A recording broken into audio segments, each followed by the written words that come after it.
I'm just going to read from Mark chapter 14 and verse 3 to 10. While he was in Bethany at the home of Simon the leper and reclining at the table, there came a woman with an alabaster vial of very costly perfume of pure nard, and she broke the vial and poured it over his head. But some were indignant, remarking to one another, "Why has this perfume been wasted? For this perfume might have been sold for over 300 denarii and the money given to the poor." And they were scolding her. But Jesus said, "Let her alone. Why do you bother her? She has done a good deed to me. For you will always have the poor with you, and whenever you wish, you can do good to them, but you do not always have me. She has done what she could. She has anointed my body beforehand for the burial. Truly I say to you, wherever the gospel is preached in the whole world, what this woman has done will also be spoken of in memory of her." Then Judas Iscariot, who was one of the 12, went off to the chief priests in order to betray him to them. And they were glad when they heard this and promised to give him money. And he began seeking how to betray him at an opportune time. Just wanted to go over this instance again and just highlight what Jesus said of this woman and just kind of consider the following days. This woman had this moment with Jesus where she poured this alabaster, that she broke the alabaster jar and she poured it upon Jesus. And she was the one there, and Jesus said that she has anointed my body for burial. And if you think ahead to the cross, it says that they took Jesus' clothes from him and they cast lots for the clothes that he wore. And he was put on the cross, and I think there's some indication that he was even put on the cross naked.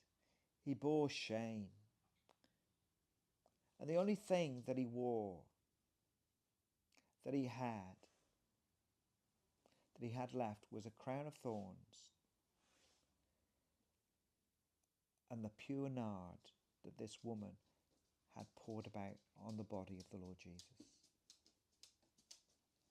And as Jesus went into Jerusalem, and as he was there, and he was brought before Pilate and Herod, and brought before the guards, they would have smelt that pure nard, the worship of this woman. And whenever you came close to this woman, you'd have smelt and you thought, this woman has been with Jesus. That act that happened, she was there. She smelt the same as the Lord Jesus. And no wonder Jesus said, wherever the gospel is being preached, wherever the gospel is being preached, this act of worship will be spoken of and held up as an example for us, that when we worship him, we start to smell like him. And we start to become more and more like him. And Jesus takes our worship and he takes it close to himself, so that he bears the blessing of this woman's worship right for the next few days, even to the point of the cross, even into the grave. He holds close to himself, and it touches right to his skin our worship, this woman's worship.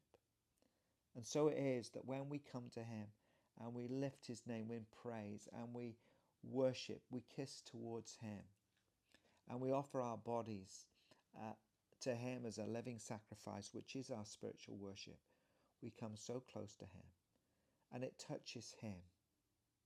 And we need to be worshippers in spirit and in truth. Can I tell you, when we worship, that's what really riles the enemy. And we can see it happens here. It happened to Judas. He went out. He was disgusted at this woman.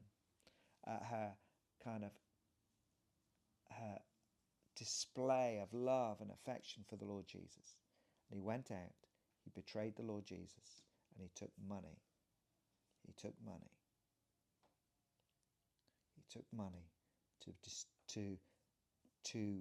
betray our wonderful Lord.